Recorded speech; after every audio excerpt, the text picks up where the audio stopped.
بسم الله الرحمن الرحيم. الحمد لله الذي ذكره شرف للذاكرين وشكره فوز للشاكرين وحمده عز للحامدين وطاعته نجاءة للمطيعين.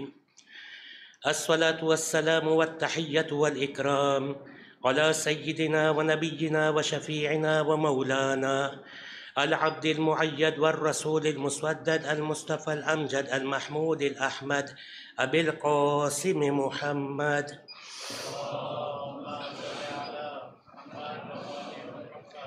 وعلى أهل بيته الطيبين الطاهرين المعصومين المظلومين الذين أذهب الله عنهم الرجس وطهرهم تطهيرا. ولعنة الله الدائمة على أعدائهم أجمعين من أول يوم عداوتهم إلى قيام يوم الدين. رب اشرح لي صدري ويسر لي أمري واحلل عقدة من لساني يفقه قولي. أما بعد، فقد قال الله سبحانه تبارك وتعالى في محكم كتابه المجيد وفرقانه الحميد وقوله الحق: بسم الله الرحمن الرحيم. إن الدين عند الله الإسلام. صلوات.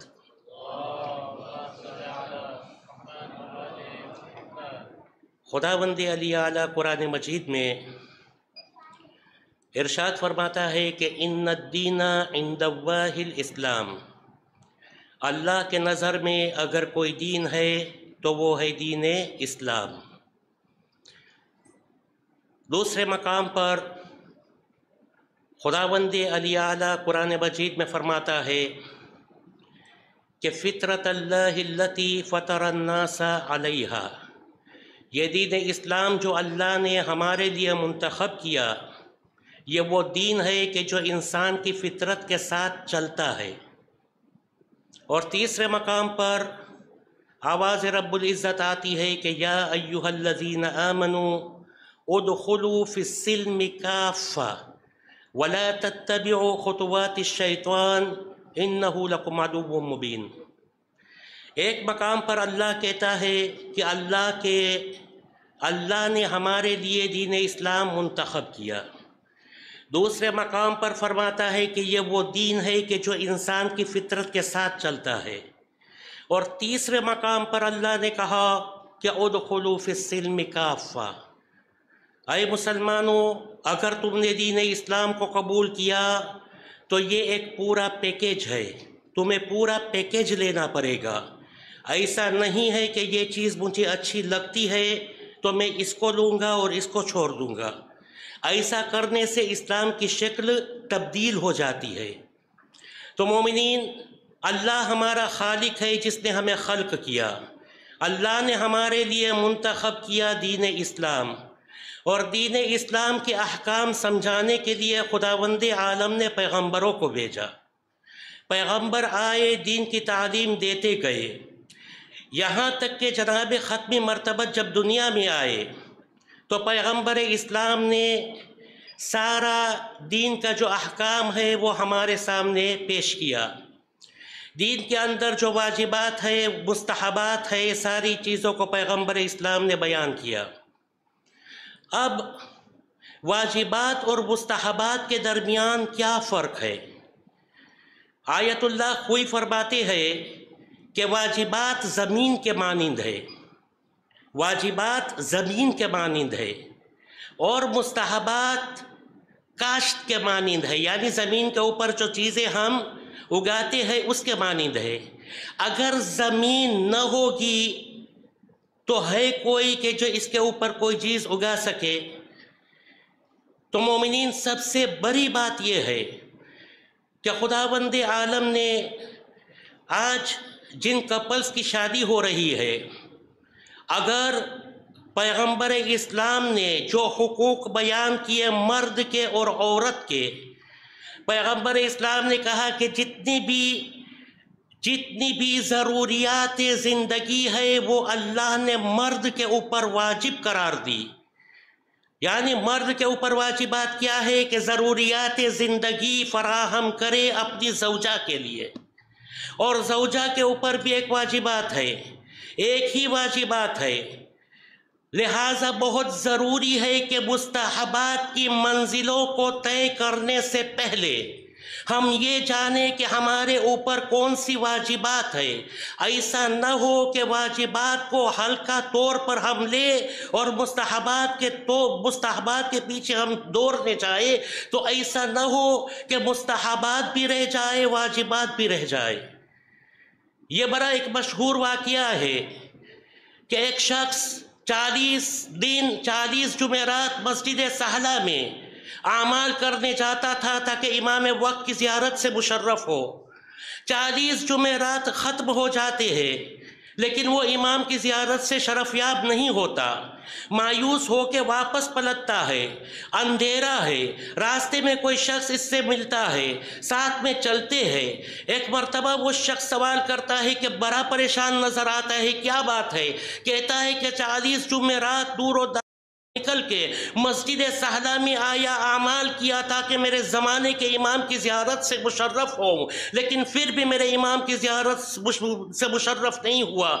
وہ شخص اس سے کہتا ہے کہ مجھے بہت حیرانی ہے تم پر، تمہارے گھر میں تمہارا باپ محتاج ہے، قدم قدم پہ اس کو تمہاری ضرورت ہے، تمہارے باپ کی خدمت تمہارے لیے واجب تھی، تم نے اپنے باپ کو چھوڑ کے ادھر مسجد میں آ کے اعمال کرتے ہو تاکہ زمانے کے امام کے زیارت نصیب ہو، جبکہ زمانے کے امام کی زیارت تمہارے لیے مستحب ہے، تمہارے والد کی خدمت تمہارے لیے واجب ہے، تم نے واجب کو ترک کیا اور مستحب کے پیچھے دوڑ کے کیا سمجھتے ہو تیرا وقت کا امام تجھ سے راضی ہوگا؟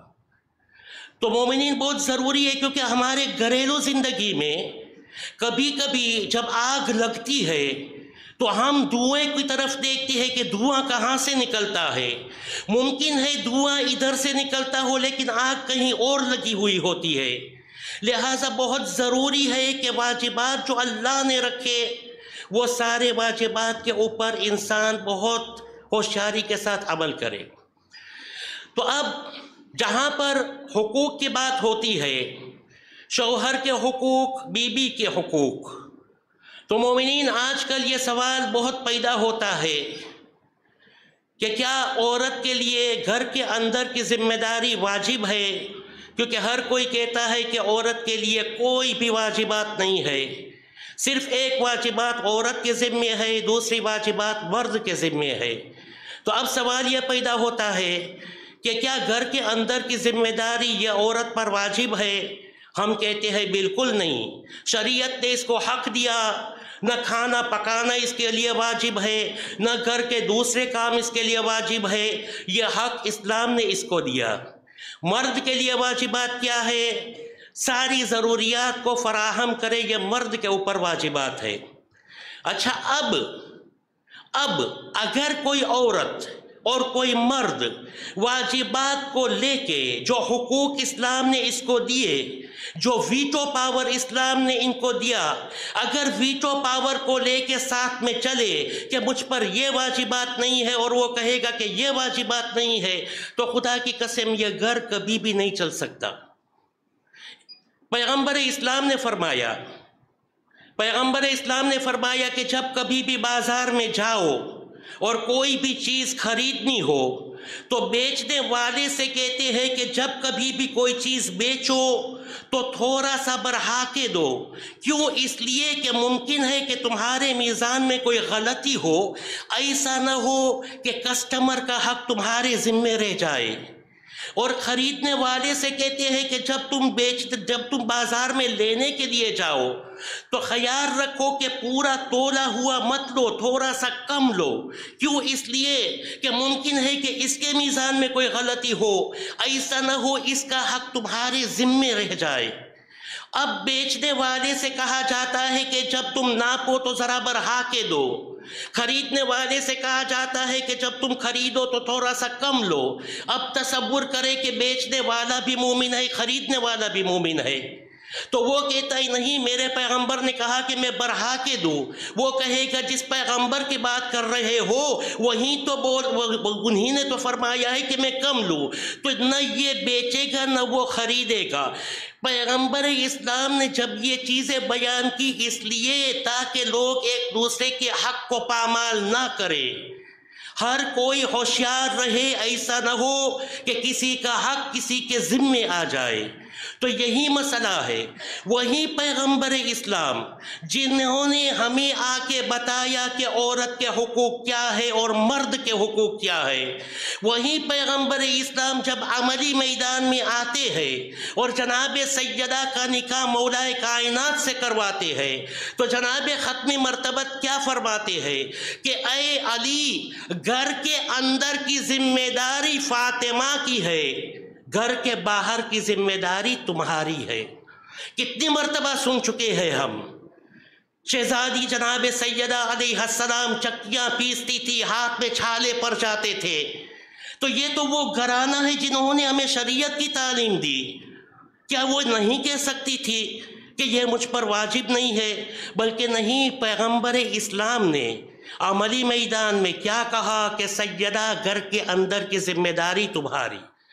اب ایک مرتبہ پیغمبر اسلام جناب سیدہ سے سوال کرتے ہیں کہ اے بیٹی فاطمہ، یہ وہی رسول ہے جنہوں نے ہمیں حقوق بتائے، لیکن پیغمبر اسلام ایک مرتبہ شہزادی جناب سیدہ سے سوال کرتے ہیں کہ بیٹی فاطمہ، تمہیں پتہ ہے کہ قیامت کے دن میرے امت کی کون سی عورتیں تمہارے ساتھ ہوگی؟ جناب سیدہ کہتی ہے کہ بابا آپ بہتر جانتے ہیں۔ پیغمبر اسلام فرماتے ہیں کہ بیٹی فاطمہ، قیامت کے روز میری امت کی وہ عورتیں تمہارے ساتھ ہوگی جنہوں نے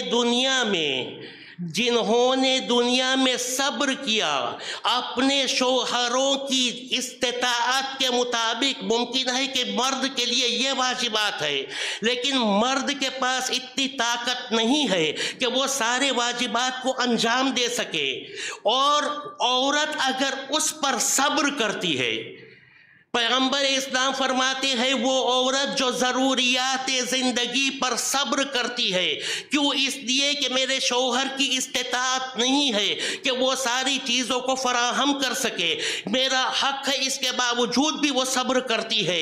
پیغمبر فرماتی ہے ایسی عورتیں قیامت کے روز تمہارے ساتھ ہوگی۔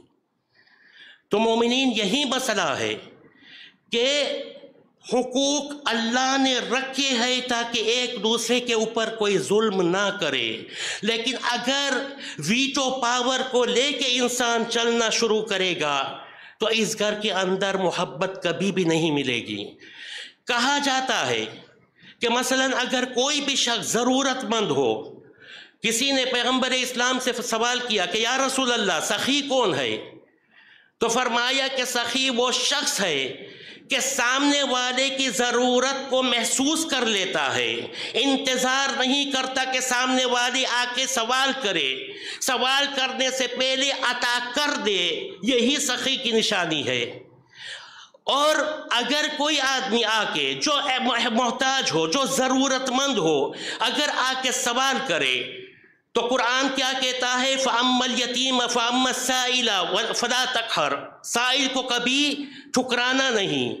تو اب یہی لڑکی جو بیاہ کے گھر کے اندر لائی جاتی ہے، اگر گھر والوں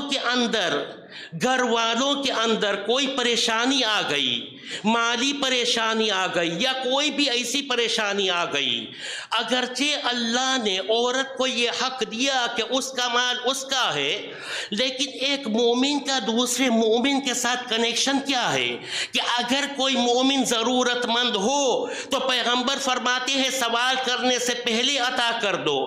اب اگر کوئی لڑکی یہ کہے کہ نہیں یہ میرا مال ہے، یہ میرا حق ہے، کوئی بات نہیں، لیکن کیا یہ سب کچھ کرنے کے بعد بھی تصور کر سکتی ہے کہ گھر کے اندر محبت باقی رہے گی کہ نہیں رہے گی؟ اسی لیے کہا جاتا ہے کہ ویٹو پاور کا استعمال اللہ نے اس لیے رکھا تاکہ لوگ ایک دوسرے کو سپریس نہ کریں۔ ایک صلوات پر محمد و آل محمد پر۔ اور دوسری بات،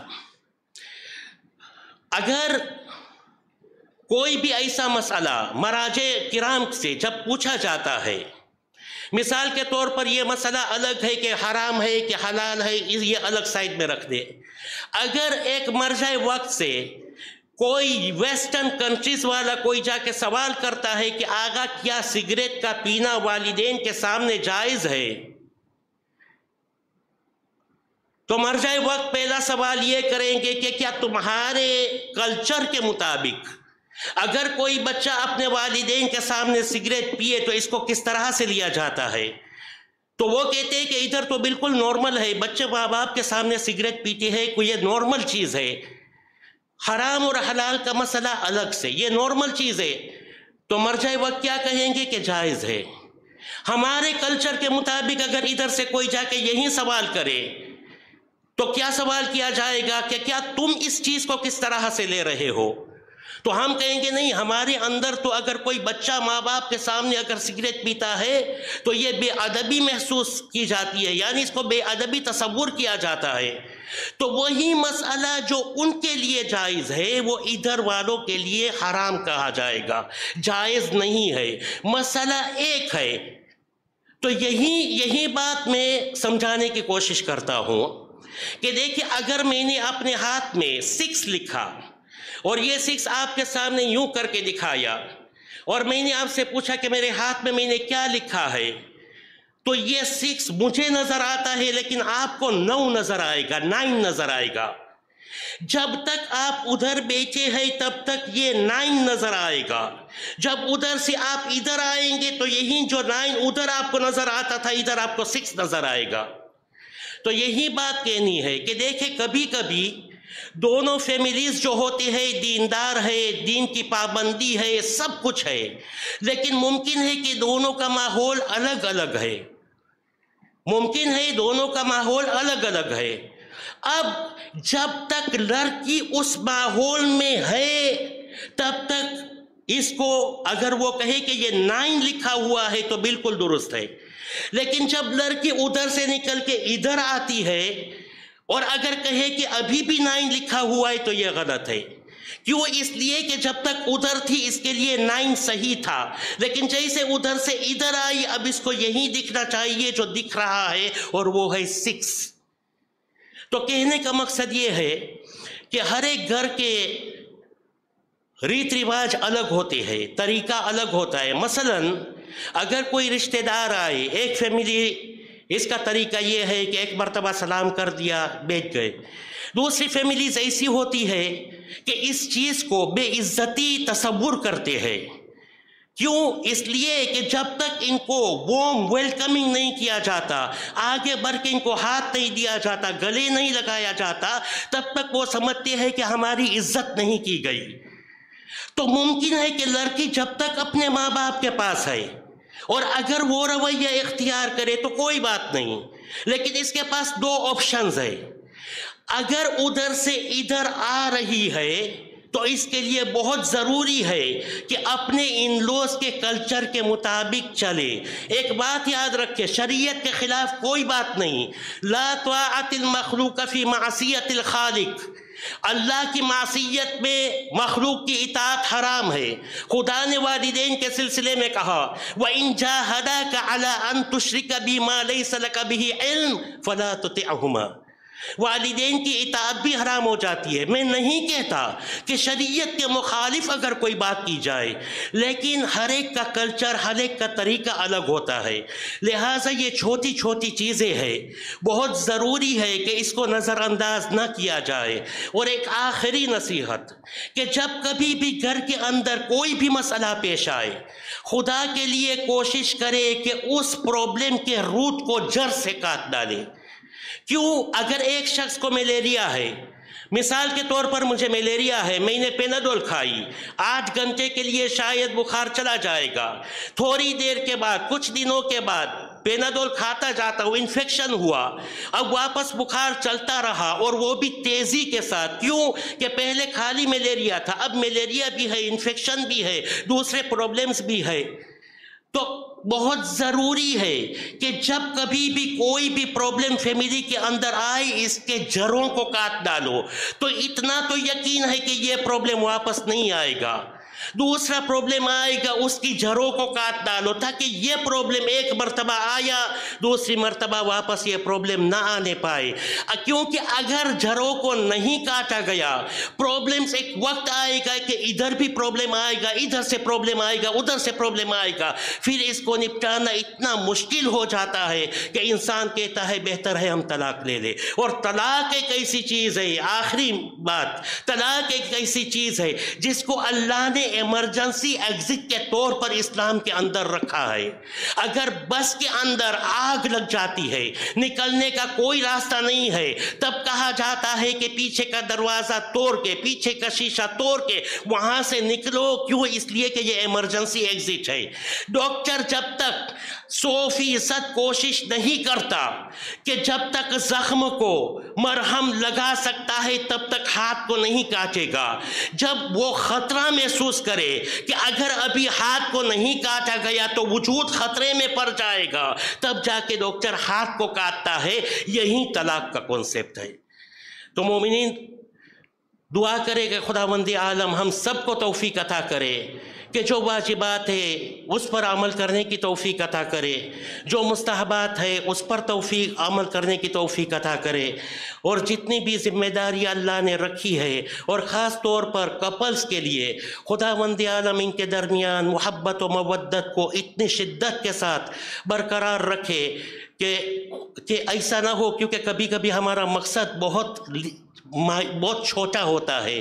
مومنین ہمارا مقصد یہ ہونا چاہیے کہ ہم نے شادی کی جس طرح سے امیر المومنین نے یہ تمنا کی تھی